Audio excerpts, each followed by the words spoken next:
दुनिया क्रिकेट का सबसे बड़ा मेला जिसका आगाज 5 अक्टूबर से भारत के शहर अहमदाबाद में होना है और आज पाकिस्तान क्रिकेट टीम को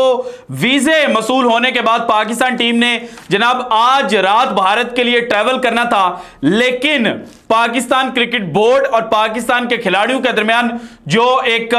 मामलात चल रहे थे सेंट्रल कॉन्ट्रैक्ट को लेकर, वो बिलाखिर जनाब अब सॉर्ट आउट हो चुके हैं। और इस वक्त रात की जो खबर आ रही है वो ये है कि जनाब पाकिस्तान के खिलाड़ियों को ना सिर्फ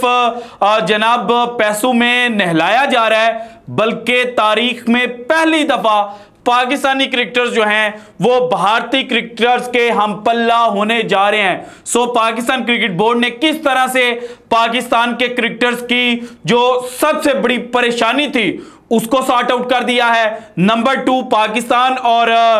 जनाब क्रिकेट बोर्ड और खिलाड़ियों के दरमियान जो मामलात हल नहीं थे हो रहे, जो टैक्स के ऊपर जनाब बात अड़ी हुई थी और उसके अलावा जो इंटरनेशनल लीग्स के ऊपर बात अड़ी हुई थी वो किस तरह से सॉर्ट आउट हुई है, किसने क्या रोल प्ले किया है, इंजमामुल हक की जो ड्यूटी लगी थी क्या उन्होंने प्लेयर्स का साथ दिया है या क्रिकेट बोर्ड का साथ दिया है, ये सारी डिटेल्स एक एक करके मैंने आपके साथ शेयर करनी है। क्योंकि इस वक्त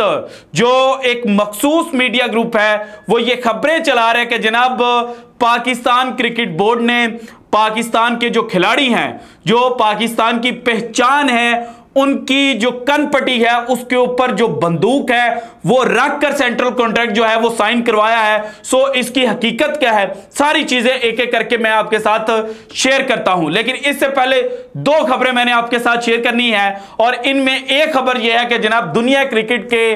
2 बड़े खिलाड़ी जो हैं उनका इंटरनेशनल कैरियर खत्म हो गया है। वर्ल्ड कप 2023 के आगाज से पहले जो अपनी टीम के लिए फेवरेट समझे जा रहे थे, आज जनाब इंटरेस्टिंगली उनकी जो टीमें हैं उन्होंने अपने इन खिलाड़ियों को जो अपना 15 रुकनी स्क्वाड है उसके अंदर जगह नहीं दी। एक जनाब बांग्लादेश के साबिक कप्तान ओपनिंग बल्लेबाज तमीम इकबाल हैं। तमीम इकबाल का जो एक्सपीरियंस है उसके ऊपर रिलाय करने की बजाय और जनाब जख्मी शेर को साथ लेकर जाने की बजाय जो बांग्लादेश क्रिकेट बोर्ड है उन्होंने ये सोचा है कि हम किसी यंगस्टर को मौका दें ताकि वो अच्छी क्रिकेट खेल के जो बांग्लादेश है उसकी जीत में एक अहम किरदार अदा कर सके। इसके बाद जनाब जो श्रीलंका है उन्होंने अपने जो इंजर्ड खिलाड़ी हैं जिनमें हसरंगा है, थिकचाने हैं, उनको तो 15 रुकनी स्क्वाड के अंदर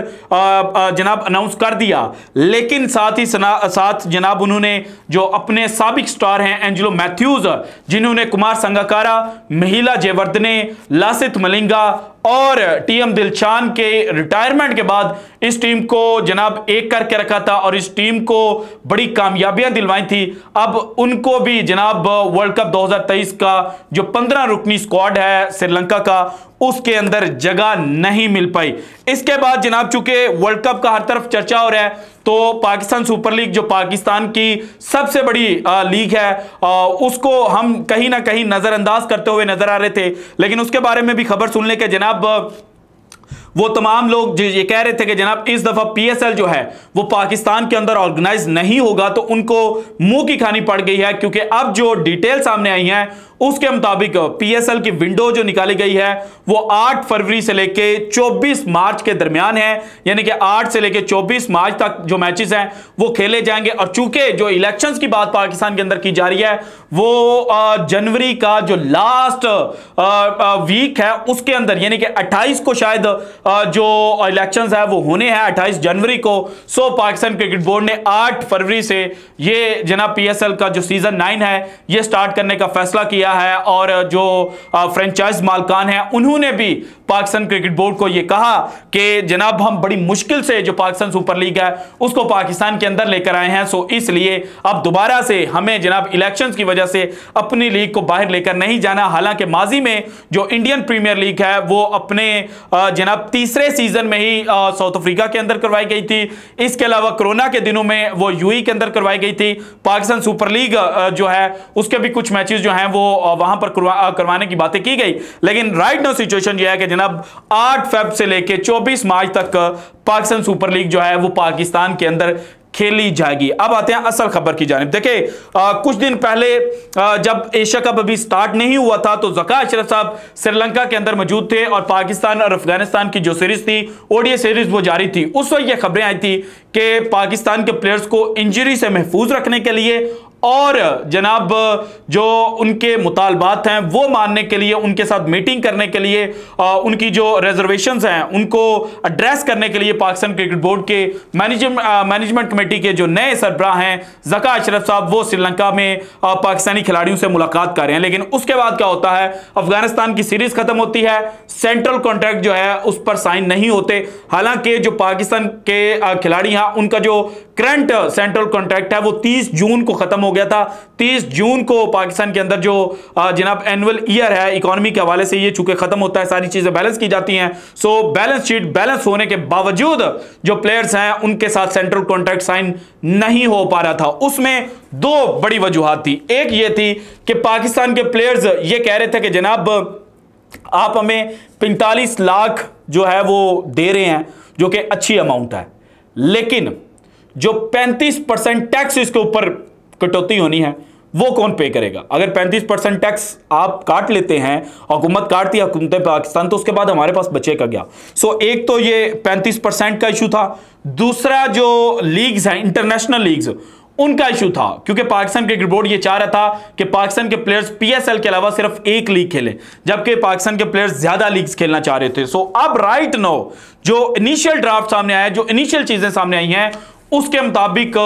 प्लेयर्स का जो टैक्स वाला मामला है उसको भी एड्रेस किया गया है और प्लेयर्स की जो सैलरी है वो इंक्रीज कर दी जाएगी और बच बचाकर या कट कटाकर जो सैलरी है वो उनको 45 लाख के करीब जो ए कैटेगरी वाली प्लेयर्स हैं उनको मिलेगी। अगर 45 लाख ए कैटेगरी वाले प्लेयर्स को मिलता है तो फिर सालाना ये बनता है तकरीबन 5.5 करोड़ के करीब, और भारत के जो प्लेयर्स हैं उनको 7 करोड़ के करीब, जो ए प्लस कैटेगरी वाले हैं प्लेयर्स हैं उनको 7 करोड़ के करीब जो इंडियन करेंसी है वो मिलती है। सो यहां पर जनाब करेंसी, चूंकि इंडियन करेंसी पाकिस्तान से थोड़ी सी बेहतर है तो इस वजह से उनका हाई बन जाता है, जबकि आईसी जो पाकिस्तान क्रिकेट बोर्ड है उन्होंने कोशिश की कि जनाब पाकिस्तान के प्लेयर्स को भी अच्छा खासा मुआवजा जो है वो दिया जाए। इसके बाद पाकिस्तान का एक इशू ये था कि इंटरनेशनल लीग्स, सो अब राइट नो ये कहा जा रहा है कि पीएसएल के अलावा 2 लीग्स पाकिस्तान क्रिकेट बोर्ड डाला हुआ था कि सिर्फ एक लीग खेलने की इजाजत होगी, लेकिन अब कहा जा रहा है कि उनको 2 जनाब जो लीग्स हैं वो खेलने की इजाजत होगी पाकिस्तान सुपर लीग के अलावा। सो दैट मींस कि वो 3 लीग्स खेलकर अच्छा खासा पैसा जो है वो कमा सकता है। इसके बाद आईसीसी रेवेन्यू शेयर जो पाकिस्तान को मिलता है जो तकरीबन 5.5% के करीब बनता है और ईयरली देखा जाए तो 10 अरब रुपए के करीब बनता है। तो ये जो 10 अरब रुपए थे इनमें से 1 रुपया भी जो था वो पाकिस्तानी खिलाड़ियों को नहीं मिलता था, लेकिन राइट नाउ ये कहा जा रहा है कि 3 से 5% जो जनाब रेवेन्यू है वो पाकिस्तानी प्लेयर्स को मिलेगा। सो दैट मींस के बाबर आजम पाकिस्तान क्रिकेट टीम के कप्तान जो हर वक्त ये कहते थे कि मेरी टीम, मेरे खिलाड़ी, मेरे लड़के, तो अब उन्होंने अपने लड़कों के लिए जो स्टैंड लिया है वो पे बैक किया है और अब पाकिस्तान के जो खिलाड़ी हैं वो वर्ल्ड कप में, चूंकि पैसों की बरसात हो चुकी है, फाइनेंशियली उनको अब कोई प्रॉब्लम नहीं होगी, तो उनको इंडिपेंडेंटली अच्छा खेल पेश करना चाहिए। अब आते हैं जनाब जो एक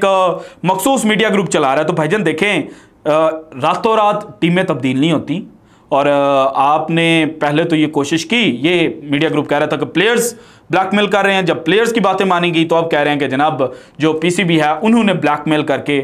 इनको कहा कि अगर आपने हमारी शराइत के ऊपर चीज़ें ना मानी तो फिर आपको वर्ल्ड कप 2023 की टीम से बाहर करके नया स्क्वाड जो है वो अनाउंस कर दिया जाएगा। तो भाईजान इससे बड़ा मजाक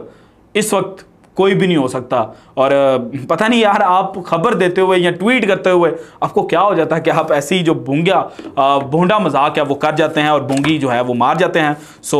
this is it from today's episode. अगर आपको वीडियो पसंद है तो लाइक कीजिएगा, ज़्यादा से ज़्यादा शेयर कीजिएगा, अपनी कीमती राय का इज़हार लाजमी कीजिएगा और अगर आपने अभी तक चैनल को सब्सक्राइब नहीं किया तो कर दें। शुक्रिया, अल्लाह हाफिज़।